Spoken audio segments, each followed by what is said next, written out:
nuk ka ndjesi më të këndshme kur je i uritur se sa aroma e byrekut të sapo dal nga furra. Përshëndetje të dashur miq dhe mirë se erdhët në kanalin tim. Sot do t'ju tregoj një recetë që unë e përgatis shpesh në verë. Byrek me lakra.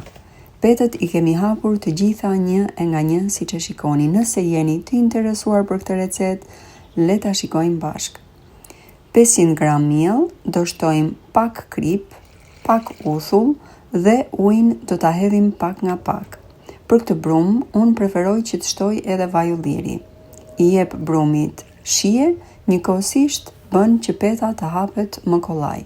Ujin do ta hedhim gjithmonë pak e nga pak, duke e ngjeshur brumin deri sa të na pëlqej konsistenca e brumit. Jo shumë të ngurtë, por as shumë të butë. Megjithatë, varet se si ju e preferoni konsistencën e brumit. E bëni sipas dëshirës tuaj dhe ashtu siç e keni ju më praktike. Duhet keni parasysh që gjatë kohës që brumi pushon, ai zbutet akoma edhe më shumë. E nxjerrim, e punojmë përsëri dhe do ta ndajmë në 10 pjesë të barabarta. Të gjitha këto pjesë do t'i rrumbullakosim dhe do t'i mbulojmë me niseshte. Do t'i lëmë përsëri që të pushojnë të paktën për 5 minuta para se të fillojmë me hapjen e petëve. Pushimi i brumit 5 minuta para se t'i hapim petët bën që petët të hapen më kollaj dhe mos na mundojnë. Unë preferoj që të gjitha petët t'i hap në këtë madhësi që i shikoni dhe në video. Dhe më pas, kur t'i kem hapur kështu, filloj me hapjen e petës së madhe. Dhe shikoni se sa mirë hapet peta. Pa u grisur, kjo petë mund vazhdoj të hapet më shumë, por nuk na duen më të holla apo më të mëdha. Kaq mjaftojnë për këtë byrek që do bëjmë sot.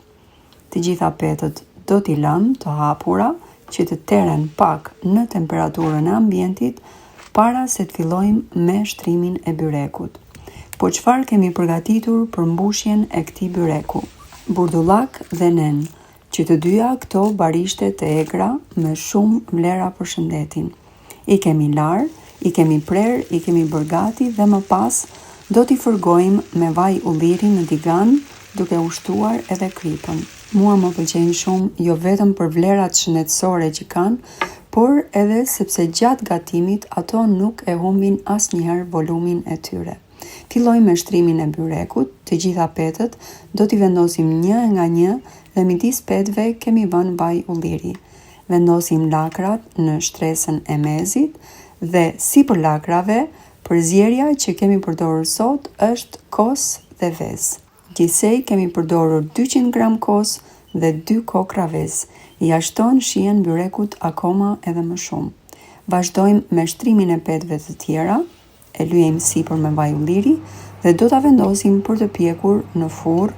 Furra duhet jetë e nxehur para kohe në 200 gradë dhe pjekja e byrekut bëhet për 35 ose 40 minuta, varet nga furra që ju do përdorni.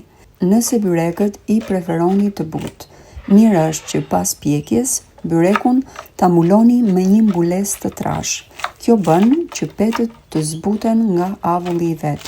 Por nëse byrekun e preferoni krokant si në familjen time, mos e lini për më shumë se 5 ose 7 minuta mbuluar me qëllim që ta shijoni ashtu siç ju pëlqen. Kjo ishte dhe receta për sot. Ju faleminderit që jeni pjesë e kanalit tim dhe i shikoni këto video. Ju përshëndes dhe uroj gjithë të mirat.